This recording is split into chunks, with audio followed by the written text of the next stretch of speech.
hot pot soup, vegetable.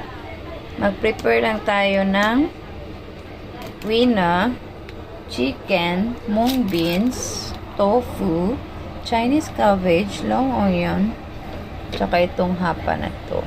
Lagay tayo ng sauce na sa hot pot.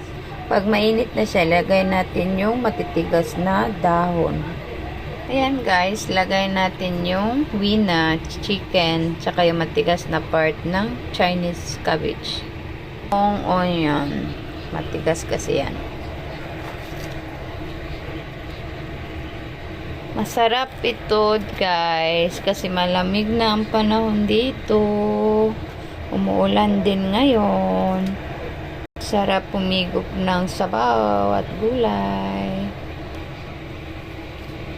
Palambutin lang natin yan guys. Today's dinner for my kids. Lagay natin yung tofu guys, para yung tofu maano siya ng yung sauce niya. Kasi matabang yung tofu, kaya ilagay na natin para mamaya pagkain may ano siya, yung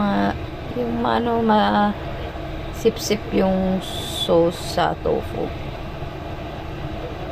Guys, nilagay ko na yung daw kasi mabilis lang yan. Tapos yung tofu ilagay natin dito sa gilid. Mabilis lang yan sila kasi malambot yung dahon. Mabilis na maluto.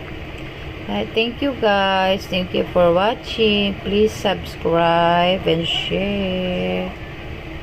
God bless.